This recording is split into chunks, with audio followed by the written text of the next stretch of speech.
The Two Sides of Human Virtues. Lecture given by Samael Aun Weor in Mexico City, 1977. Well, in the end, that master, I repeat, who made the mistake of underestimating the Christian qualities, or the virtues taught by the gospel, and who only kept the characteristics of Jebera, the rigor, the law, well, he failed to enter the superior order. I also know of many interesting cases, wonderful people, very sincere, very Christian, who only dedicated themselves with exclusivity to achieve the virtues of the Christian gospel in themselves, but underestimating completely the characteristics of Jebera. They ended up usually making bad use of the virtues, putting them out of place. And I already said, and I repeat it again, that a virtue, however good it may be, when it is out of place, it becomes pernicious, something bad. For example, hate is something that is out of place, because the natural thing is love. Envy is something that is out of place. Why should we feel envious of the good of others? On the contrary, we should be happy for the good of our fellow human beings. Unfortunately, envy has become the axis of our entire social organism in these times of human degeneration. Charity is grandiose, but what about someone who went out to give alms to drug addicts so that they buy drugs, to alcoholics so that they can get drunk in the bars, to the greedy so that they can continue becoming richer, etc., etc.? It is logical that such a precious virtue, like that of charity, when it is out of place, it smells of insanity, right? Something anomalous, something absurd. However, charity is one of the most precious virtues, but it must always be in its place. We ourselves are founding the Institute of Universal Charity, and we are doing it with pleasure in order to serve our fellow men, to help those who truly deserve it, the elderly who cannot work, the widows, the orphans, the helpless, etc. Selfishness, for example, is something that is out of place, because the natural thing is altruism. This is obvious. Freedom is magnificent, but the misuse of freedom becomes licentiousness, and licentiousness is out of place because what is normal is conscious freedom, not licentiousness, which is the negative aspect, and so on and so forth. So it is very easy to err.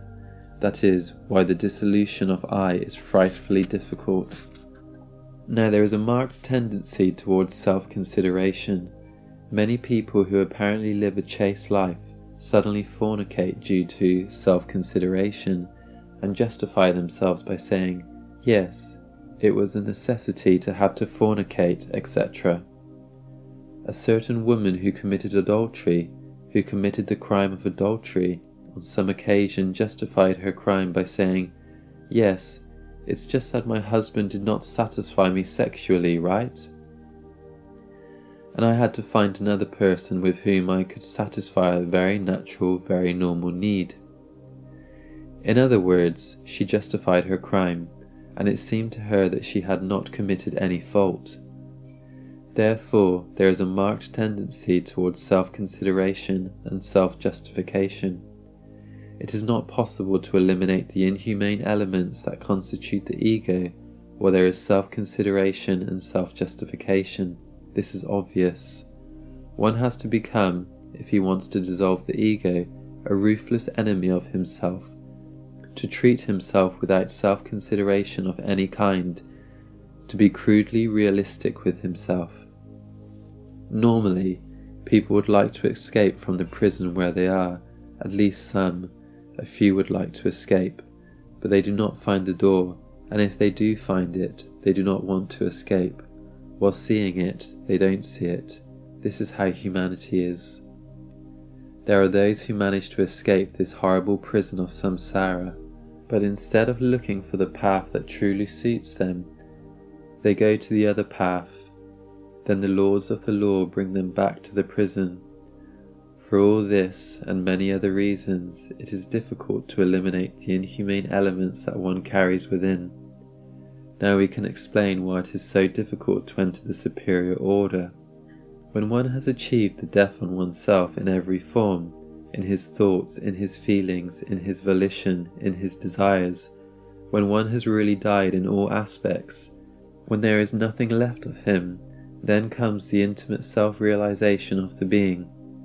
And truly, it is when one gains the right to enter the superior order of the immortal masters. That is all. Frankly, this is why I invite all my brothers to self-reflect. It is necessary to become serious. I cannot consider a person who does not dedicate themselves to the death of the myself, of the oneself, to be serious. There are many masters who have worked on their intimate self-realization. However, I already said it, and I repeat it again, not all have managed to enter the superior order. Only a few belong to that order, a few immortal ones, a handful of men and women of goodwill. Well, this concludes my talk, my esteemed EVQ. Inferential peace.